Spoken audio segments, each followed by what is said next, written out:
എന്നെ കൈവിട്ടുകളായിരുന്നു. ഇല്ല ഇല്ല ഇല്ല കൈവിടില്ല.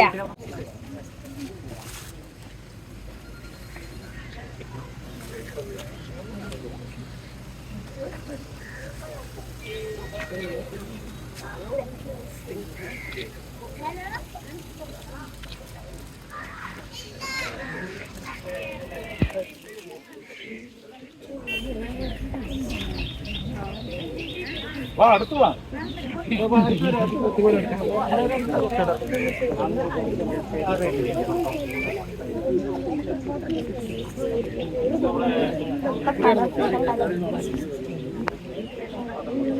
ഈ തെരഞ്ഞെടുപ്പിൽ എന്നെ കൈവിട്ടുകളായിരുന്നു. ഇല്ല ഇല്ല ഇല്ല കൈവിടില്ല. കൈവിട്ട് കളഞ്ഞാൽ ഞാൻ വേറെ പണി അന്വേഷിച്ചു. വേണ്ട വേണ്ട. എനിക്കൊരു നല്ല മാന്യമായ ജോലിയുണ്ട്, അതും ചെയ്ത് സൂക്ഷിച്ച് ജീവിക്കും. ഞാൻ നിങ്ങളുടെ കാര്യം നോക്കാൻ വേണ്ടി കഴിഞ്ഞ 5 വർഷമായി വിവിധ പ്രദേശങ്ങളിലാണ്. അപ്പം മുമ്പോട്ട് ഇനി പ്രവർത്തിക്കണമെങ്കിൽ നിങ്ങളുടെ ഒരു സമ്മതപത്രം എനിക്ക് വേണം. അത് വോട്ടാണ്. അത് വെറുതെ ജയിപ്പിച്ചാൽ പോരാ, നല്ല ഭൂരിപക്ഷത്തിൽ ജയിക്കും.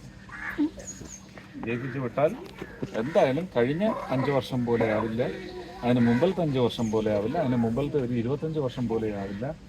മാതൃകാപരമായ MP പ്രവർത്തനം കാഴ്ചവെക്കാൻ ഞാൻ തയ്യാറാണ്. എന്നെ ജയിപ്പിച്ചു വിടാൻ നിങ്ങൾ തയ്യാറാണ്?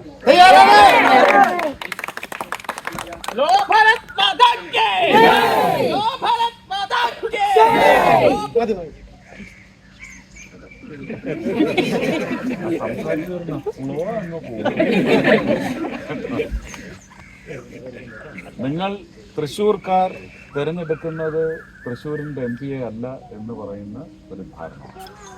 കേരളത്തിന് വേണ്ടി മുഴുവൻ വർത്തിക്കുന്ന ഒരു MP ആയിരിക്കും ഞാൻ. അത് നിങ്ങൾക്ക് സൽപ്പേരും ഉണ്ടാക്കി തരും.